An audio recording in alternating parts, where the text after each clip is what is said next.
বিএনপির ভারপ্রাপ্ত চেয়ারম্যান জনাব তারেক রহমান, আপনাকে আমাদের অনুষ্ঠানে স্বাগত জানাই। আপনি আমাদের শুভেচ্ছা এবং কৃতজ্ঞতা জানবেন। আর আমাদের সঙ্গে আরো আছেন জাতীয় নাগরিক পার্টির মুখ্য সমন্বয়ক জনাব নাসিরউদ্দিন পাটোয়ারী। জনাব নাসিরউদ্দিন পাটোয়ারী, আপনাকে আমাদের অনুষ্ঠানে স্বাগত জানাই। আপনি আমাদের সময় দিয়েছেন, সেই জন্য আপনাদেরকে শুভেচ্ছা। আপনি বলেছেন বিএনপি একটা বিভ্রান্তির রাজনীতি করে। ডক্টর ইউনূস সাহেব পারছেন এরকম কি দেখে আপনার মনে হয়েছে যে তরুণদের জন্য বিশাল কিছু করে দিয়ে গেছেন ইউনূস সাহেবের চেয়ে? ধরেন আপনার দল যদি ক্ষমতায় আসে, কারণ আমি দেখতে পাচ্ছি যে এনসিপি অনেকগুলি ভালো ভালো কথা বলতেছে, যেই ভালো ভালো কথাগুলি আসলে ডিফেন্সিভ মনে হয়, অনেক সময় মনে হয় যে ক্ষমতায় যেহেতু যাবো না তাহলে কিছু ভালো কথা বলে রাখি। সেই হিসাবে আপনাকে একটু প্রশ্ন করতে চাই যে আপনাদের দল ক্ষমতায় যদি আসে তাহলে ডক্টর ইউনূসের চেয়ে ভালোভাবে দেশ চালাতে পারবেন কিনা? না, ক্ষমতায় থেকে যদি দেশকে ভালো মতো চালাতে হয়, প্রথমত আপনাকে সিস্টেম বিল্ড আপ করতে হবে। অতীতে আমাদের যে 53 বছর যে সিস্টেমটা রয়েছে সেটা অনুযায়ী দেশ চলে না এবং দেশ বাধাগ্রস্ত হয়েছে এবং দেশ ধ্বংসস্তূপে পরিণত হয়েছে, সেটা আমাদের সামনে একদমই দৃশ্যমান। সেই জায়গা থেকে এনসিপি কি ক্ষমতা আসবে, বিএনপি কি ক্ষমতা আসবে, সেটা কিন্তু মুখ্য বিষয় না। মুখ্য বিষয় হলো সিস্টেমের মধ্যে কে আসবে। আপনারা দেখেছেন যে এই কানাডা একটা প্রবলেমে পড়েছে, সেখানে কিন্তু তাদের সিস্টেমে মেক করে দিয়েছে, দলের মধ্য দিয়ে নতুন ভাবে প্রধানমন্ত্রী হয়েছে এবং সেইখানে তারা কিন্তু সেটা ভালো কথাই বলছেন। কিন্তু আমরা এই জায়গাটায় বলে থাকি যে ডক্টর ইউনূস হোক আর যেই হোক, দেশের যদি কোনো একটি সুন্দর সিস্টেম থাকে, যে সিস্টেমের মধ্যে ব্যালেন্স অফ পাওয়ার থাকবে, যিনি প্রধানমন্ত্রী থাকবে উনি কোনো স্বৈরতান্ত্রিক ব্যবস্থার দিকে যেতে পারবেন না। আমরা যদি এমন একটা সিস্টেম তরুণ প্রজন্মের সামনে অথবা দেশবাসীর সামনে দিয়ে যেতে পারি, সেখানে এনসিপি ক্ষমতা আসুক, বিএনপি ক্ষমতা আসুক, যে আসুক, আমরা করি বাংলাদেশ। আমি দুইটা প্রশ্ন আপনাদের পেন্ডিং রাখবো। আমার এইখানে গুচ্ছ প্রশ্ন। ব্যবসায়ীদের থেকে চাঁদা নেন, কারা আপনাদের চাঁদা দেয় সেটা আপনারা বলেন না। আপনারা বাড়ি ভাড়া কোত্থেকে দেয় সেটা আপনারা বলেন না। আপনারা 150-155 গাড়ি করে ঘুরে বেড়ান, আপনারা আপনাদের মতো করে চলেন। আমরা বিভিন্ন জায়গা থেকে আপনাদের সম্পর্কে বিভিন্ন কথা শুনি। আপনাদের লোকজন ফোন করে চিফ জুডিশিয়াল ম্যাজিস্ট্রেটকে তুলে নিয়ে যেতে পারে। তো এটা আপনারা কোথা থেকে নতুন রাজনীতির কথা আপনারা এটা বলতেছেন, সেটা একটু আমাদের একটু বলবেন। অনেকেই গাড়ি বহর নিয়ে এলাকা গিয়েছে, সেখানে আমাদেরই দলীয় ফোরামের আরেকজন সদস্য সেই বিষয়ে হলো বলেছে যে আমরা কিন্তু এটাকে সাপোর্ট করি না, নয়া বন্দোবস্তে আমরা এগুলা চাই না। তো আমি যদি সাথে সাথে আমার একটা ছোট্ট এক্সপিরিয়েন্স আপনাকে বলি, আমি বাড়িতে গিয়েছি, একদম বাবা মায়ের সাথে গ্রামে ঈদ পালন করেছি। সেখানে আমি যে পরিস্থিতিটা দেখেছি, আপনাকে এই যে দর্শকদের মাধ্যমে পুরো বিশ্ববাসীকে আমি এটা জানাতে চাচ্ছি। এক নাম্বার হলো শহীদ ফ্যামিলিতে গিয়েছি এবং উনি বিএনপির একজন নেতৃত্বে ছিলেন। তার হলো গলায় হলো ছুরি চালিয়ে তাকে হত্যা করেছে যে ছাত্রলীগ, সে আইনের ফাঁক ফোকরে বের হয়ে ঘুরেফেরা করছে এবং তাদের ফ্যামিলির খুব বাজে অবস্থা। ইভেন হলো বিএনপি থেকেও তার ওই ধরনের খোঁজ নেওয়া হচ্ছে না। মানে একদম আমার বলি যে হাজীগঞ্জ চাঁদপুরের একটা উপজেলার একটা তথ্য দিলাম। দুই নম্বরে হলো যারা সেখানে বিএনপির এমপি ক্যান্ডিডেট, তারা সেখানে গেলে দিলাম পার্ক বানিয়ে হলো হই হুল্লাড়ে ব্যস্ত এবং সেখানে যে জনগণের যে বেসিক নিড, জনগণের কাছে যাওয়া, কেউ ওইভাবে হলো যাচ্ছে না। আপনি যাচ্ছেন এবং সেখানে আপনি তো যাচ্ছেন, মানে আপনারা হ্যাঁ আমরা যাচ্ছি এবং মানুষের সাথে কথা বলার। একটা হলো ইলেকশনের উদ্দেশ্যে যে আমরা গিয়েছিলাম সেটা নয়, বর্তমান পরিস্থিতিতে কি চলছে, জনমানুষের যদি আমরা চা দোকানে কথা না বলি, সেই পরিস্থিতি কিন্তু মানুষের জায়গা থেকে আমরা বোঝার চেষ্টা করতে পারবো না। এবং সেখানে আমরা যখন একদম প্রান্তিক লেভেলে গ্রামে গিয়ে কথা বলেছি, সেখানে আমরা দেখেছি মানুষের ক্ষেত্রে যখন সার্টিফিকেট এখনো অ্যাপ্রুভ করতে যায়, সেখানে কিন্তু যারা আগের টার্মের আওয়ামী লীগের এখনো কিন্তু লোকাল গভর্নমেন্টের তারা রয়ে গিয়েছে এবং তাদের নিয়ে স্থানীয় যিনি সংসদ সদস্য, মানে ভবিষ্যতে যে কোনো দলের বড় দলের আসবেন, তারা কিন্তু প্রতিনিয়ত মিটিং করছেন।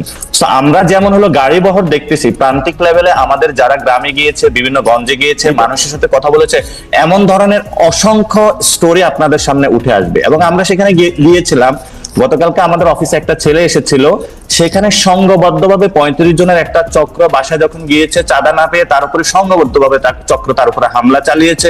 তার স্ত্রীর বাচ্চা ছিল গাড়িতে, গলার চেইনটা কেড়ে নেওয়া হয়েছে এবং বাচ্চা যখন গাড়িতে ছিল বলছে গাড়ি পেট্রোল দিয়ে জ্বালিয়ে দিবে। সে গতকালকে অফিসে এসে এগুলো তো আপনাদের জন্য সুখবর, আপনারা তো এর সুফল পাবেন, মানে এটাতে আপনারা না, আমরা একটা যে সুফল পাবো, কিন্তু স্টেট লেভেলে যখন একটি দল কেন্দ্রিক এইসব ব্যবস্থা থাকে, তখন গিয়ে আপনি যখন আইন শৃঙ্খলার কথা বলবেন, তখন এটা একটু টাফ সিচুয়েশনের মধ্যে পড়তে হয়। অথচ যখন আপনি ফিউচার দল হিসাবে আপনি জনগণের সেবা দেওয়ার জন্য চিন্তা করছেন ভোটারের কাছে যাবেন, তখন যখন আমরা এই পরিস্থিতিগুলো দেখি তখন আপনি কতটুকু সংস্কার প্রক্রিয়ার মধ্য দিয়ে যাবেন সেটার সম্পর্কে আমরা দ্বিধান্বিত, 1 নাম্বার। 2 নাম্বার জিনিস হলো আপনি সারফেস লেভেলে বললেন সংস্কার এত পার্সেন্ট, আপনি সংবিধান সংস্কার প্রশ্ন হলো আপনি নিশ্চুপ থাকলেন। সেখানে আপনি দেখালেন যে দলীয় প্রধান যিনি উনি কিন্তু হলো প্রেসিডেন্টের সাথে পরামর্শ করে, প্রেসিডেন্ট তার সাথে পরামর্শ করে আবার বিচার বিভাগে দিচ্ছে, নির্বাহী বিভাগ দিচ্ছে, লেজিসলেটিভ আইনসভার মধ্যে দিচ্ছে, এবং এটা তো ঈশ্বরের চেয়ে বড় শক্তিশালী সে হয়ে উঠতেছে। তো আপনি যখন ওয়েস্টমিনিস্টারের কথা বলেন সেখানে তার কতগুলো বাউন্ডারি, কিন্তু আপনি কি বাংলাদেশের জনাব নাসিরউদ্দিন পাটোয়ারি, আপনি কি বাংলাদেশের রাজনৈতিক বাস্তবতা জানেন? বাংলাদেশের রাজনীতিতে যদি নানামুখী ক্ষমতার কেন্দ্র তৈরি হয় তাহলে বাংলাদেশের এই সরকার চালানো যে বহুমুখী অসুবিধার মধ্যে ডক্টর ইউনূস এখন পড়তেছেন, তার প্রতি শ্রদ্ধা রেখেই বলতেছি যে নানা রকম ক্ষমতার কেন্দ্র তৈরি হতে, ওই রকম ক্ষমতার কেন্দ্র তৈরি হতে বাংলাদেশের মতো একটা দেশ চালানো কিন্তু আসলে ইটস নট দ্যাট ইজি। এটা আপনি একটা এক ধরনের ইউটোপিয়ান চিন্তা ভাবনা, কিন্তু এটা আসলে অনেক বক্তব্য দেওয়ার কারণে, বড় বড় অনেক সাপোর্টার বেস কথা বলার কারণে অনেকের কাছে এগুলো ইউটোপিয়ান চিন্তা মনে হয়। কিন্তু আমরা বলতেছি না যে আপনার সবগুলো আপনি 10 জনকে 10টা দিয়ে দেন, আমরা তো এটা বলতেছি না। আপনি ব্যালেন্স অফ পাওয়ার করেন, আপনার জবাবদিহিতার জায়গাটা কোথায়? আপনি সংসদে যখন যাচ্ছেন তখনও জবাবদিহিতা নেই, বিচারালয়ে যাচ্ছেন জবাবদিহিতা নেই, আপনি যখন নির্বাহী বিভাগে, আপনি আমাকে এক্স্যাক্টলি বলেন তো ডক্টর ইউনূসের জবাবদিহি কার কাছে আছে? আপনার যে সরকারটারে প্রলং করতেছেন এইটার জবাবদিহি কার কাছে আছে? না, এটা আমি স্ট্রংলি বিরোধিতা করি, কারণ আমরা ডক্টর ইউনূসের সরকারকে প্রলঙ্গিত করার কোনো ইচ্ছা আমাদের নাই। ঠিক আগের বক্তব্যে আপনার বক্তব্যের সারাংশই তাই ছিল যে উনি যেভাবে দেশ চালাচ্ছেন, উনি যে উদাহরণগুলি সৃষ্টি করছেন, উনি যেভাবে এটা করছেন, আপনি বলতেছেন না, কিন্তু উনি কার কাছে? উনি ভারতীয় প্রধানমন্ত্রীর সাথে যে দেখা করার জন্য এত ডেসপারেট হয়ে তার সাথে দেখা করলেন, সেইটাই বা উনি কার কাছে জিজ্ঞেস করছেন? চীনে গিয়ে উনি কারে কি বলবেন টলবেন সেইটাই বা কোথায় আলোচনা করছেন? হ্যাঁ, সেটাই যে আপনি যখন বললেন যে আমার বক্তব্যের সারাংশ আসতেছে যে ডক্টর ইউনূস প্রলঙ্গিত, কিন্তু সেখানে আমরা বলছিলাম যে 1000 যারা শহীদ হয়েছিল, আমরা যারা মাঠে লড়াই করেছিলাম, আমরা বলেছিলাম ডেমোক্রেটিক একটা প্রক্রিয়ার মধ্যে দেওয়ার জন্য। ডেমোক্রেটিক প্রক্রিয়ার মধ্যে যখন আমি এই কথাটা বলতেছি তখন আমরা এই কথার সাথে কিন্তু সাংঘর্ষিক ডক্টর ইউনূসকে প্রলঙ্গিত করা, ফলত আমরা ডক্টর ইউনূস কতদিন থাকবে সেই বিষয় বা প্রলঙ্গিত করা এই বিষয়ের সাথে আমরা একমত নয়। আমরা বলেছি ডেমোক্রেটিক একটা প্রক্রিয়ার মধ্যে যাওয়া, একটা সিস্টেম ডেভেলপ করা। নাসিরউদ্দিন পাটোয়ারি, আপনি যদি ওই জায়গা থেকে শুরু করেন যে আসলে প্রথম এই যে হামলা, কারো উপরে একদম বিচার করে ফেলা, চল দেখা আসি, এইটার মধ্যে এটা শেষ করে দেই, এগুলো আপনারা শুরু করছিলেন আসলে, বা আপনাদের কাছাকাছি জায়গা থেকে শুরু হয়েছিল, আপনাদের সমর্থন ছিল, এখন কি এটা একটু আয়ত্তের বাইরে চলে গেছে কিনা? মানে সারা বিশ্বের কাছে যখন একটা বিনিয়োগ বোর্ডের একটা মিটিং হচ্ছে তখন আমরা এটা কি প্রমাণ করলাম? ইসরায়েলের বিরুদ্ধে আমাদের প্রতিবাদ জানাইতে গিয়ে জুতার দোকানের জুতা লুট করে নিয়ে আসা, কি প্রমাণ করলাম?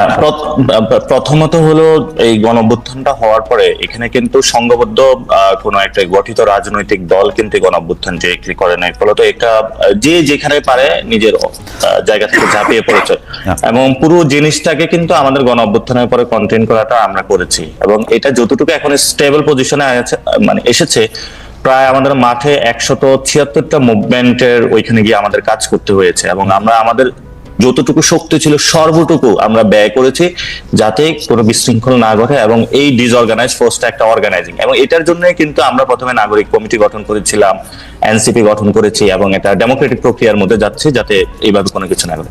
আর দ্বিতীয়ত যে বিষয়টা, এটা তো খুবই নিন্দনীয় কাজ যে ঘটনাটা ঘটেছে, এবং আমাদের কিন্তু রাজনৈতিক এডুকেশন, আমরা বারবার বলে থাকি যদি আমরা বিএনপি এনসিপির এই মেজারমেন্টের মধ্যে থাকি, কিন্তু আমাদের মূল জায়গাটা আমরা যেটা কাজ করতে হবে, আমাদের দেশের যে পলিটিক্যাল কালচারের জায়গাটা থেকে মব জায়গাটা, এটা কিন্তু আগেও ছিল, আগেও বয়কট সেশন এসেছে, বিভিন্ন জায়গায় সংঘবদ্ধ হামলা হয়েছে, এবং বিভিন্ন সময় কাজগুলো হয়েছে, কিন্তু আমাদের সামনে এখন সুযোগ এসেছে যে আমরা এগুলা বন্ধ করবো কিনা, এটা আমাদের সামনে সুযোগটা এসেছে। ওই বন্ধের প্রক্রিয়া শুধু পুলিশ ডিপ্লয় করলে, আপনি আর্মি ডিপ্লয় করলে অনেক সময় পারবেন না, তারা আর্মি পুলিশ বিভিন্ন জায়গায় তাদের সাথেও হলো জড়িয়ে যাচ্ছে। এটার জন্য হলো জনগণকে বিভিন্ন জায়গাতে রাজনৈতিক দলগুলো তো হলো এগিয়ে আসতে হবে, এবং এটা যেটা ছাত্র দলের উদাহরণটা এসেছে খুব ভালো, এবং আমরাও কিন্তু মন্দির পাহারা দিয়েছিলাম, এনসিপিও কিন্তু ওই জায়গায় সার্বক্ষণিক কাজ করতেছে যাতে হলো এই ধরনের কোনো প্রক্রিয়াগত মানে কাজগুলো না ঘটে। এবং ভবিষ্যতে এই ধরনের যখন প্রথম আলোতে হামলার কথা হয়েছিল, অনেকেই সেখানে গিয়েছিল, আমি নিজেই সেখানে যোগাযোগ করে গিয়েছি, এবং আমি তাদেরকে বলেছিলাম যে কোনো পরিস্থিতিতে আমরা প্রস্তুত আছি, কারণ যদি কারো বিরুদ্ধে সুনির্দিষ্ট কোনো অভিযোগ থাকে সেটা আইন আছে, আদালত আছে, এবং আপনি সেখানে বলতে পারেন, কিন্তু এই ভিত্তিতে করা উচিত না। ফলে আমাদের সামগ্রিক সংস্কৃতিটা চেঞ্জ করতে হবে। এটা যদি আমরা করতে না পারি তাহলে ভবিষ্যতে আপনি বিএনপি আসুক, যে কোনো দলে আসুক, একই সিস্টেম চলতে থাকবে, 1 নাম্বার। 2 নাম্বার জিনিসটা হলো হ্যাঁ, যেটা 2 নম্বর হলো অর্থ বিলের যে বিষয়টা আপনি আমাকে সংশোধনী দিয়েছিলেন, আমার মনে হয় আপনারা আরেকটু রিভিউ করবেন, সেখানে কর আরোপ এবং আরো কিছু বিষয় আছে যেগুলো নিয়ে না, আপনি যে আমি আপনাকে পড়ে শোনাতে পারি অর্থ বিলের মধ্যে কি কি ইনক্লুডেড। অর্থ বিলের বাইরে আসলে সরকারের কোনো ব্যয় সম্ভব না। অর্থ বিলের সরকারের কোনো ব্যয় সম্ভব না। ব্যয়ের ক্ষেত্রে যেটা হলো কর আরোপ থেকে শুরু করে যে বড় বড় প্রক্রিয়াগুলোতে, সেখানে আমরা চাইনি যে কোনো বাধাগ্রস্ত সৃষ্টি হোক বা নিজের স্বার্থের জন্য কেউ ফ্লোর ক্রস করুক, কিন্তু হলো স্বাধীনতার জন্য যে নিজের ভিউজ গুলা প্রকাশ করার জন্য সেখানে কিন্তু আমরা মতামত দিয়েছিলাম। মানে আপনারা অর্থ বিলের ব্যাপার তো আমি আবার বলি, সরকারি দলের সংসদ সদস্য বা সরকারি দলের মন্ত্রীরা যে বিল উত্থাপন করবেন সবগুলো অর্থ বিল হইতে বাধ্য, কারণ সেটার সাথে টাকা পয়সা সব, মানে আপনি টেকনিক্যালি আমি বলি, আপনি এটা ছাপায় আনবেন তো তখনই এটার সাথে টাকা পয়সা ইনভলভ হয়ে যাবে। আপনি অর্থ বিল ছাড়া সরকার কোনো বিল করতে পারবে না, সবই অর্থ বিল করতে পারবে না, সবই অর্থ বিল। একটা হাউস অ্যালাউন্স থেকে যখন আপনি বলেন অর্থ বিল করতে পারবে না, তখন হচ্ছে আসলে প্র্যাকটিক্যালি কিছু করতে পারবে না আর কি, মানে প্র্যাকটিক্যালি কিন্তু হলো তার ভিউজ গুলা এখন যেটা হয় আমাদের মানে দাঁড়ায় থেকে আপনাকে একটু নিন্দামন্দ করতে পারবে যে আমাদের মন্ত্রী নাসিরউদ্দিন পাটোয়ারি এটা ভালো কাজ করে না, এগুলি বলতে পারবে, তাই তো? সেটা তো প্রধানমন্ত্রীর যে দলীয় ফোরামের বাইরে উনি যাইতে পারবে কিনা, সেখানে আমরা মনে করি স্বাধীনতা থাকবে। এবং এটার কোনো যদি অর্থ বিলে আসে সবকিছু হয়, সেখানে হলো তার সমালোচনা করা যায়, যেটা এখন নাই। আমরা সেই মনে করি সেই সুযোগটা হলো ভবিষ্যতে থাকা উচিত। আর ভবিষ্যৎ বাংলাদেশের রূপরেখাটা আপনারা যেই কথাটা বলেছিলেন, যে এটা বিএনপি হোক, আওয়ামী লীগ হোক, যে কেউ হোক না কেন, ডক্টর ইউনূস সাহেব এখনো আছেন, ভবিষ্যতে যদি আমরা সংস্কৃতির ক্ষেত্রে চেঞ্জ না করতে পারি, আমরা কোন দল, যে দলই বাংলাদেশে যত সুন্দর দল নিয়ে আসুক, জনগণের সামগ্রিক জায়গা থেকে পরিবর্তন করতে হবে। আর আপনি যে নিউজগুলোর কথা বলেছেন, আমিও প্র্যাকটিক্যালি গ্রামে দিয়ে গিয়ে দেখেছি,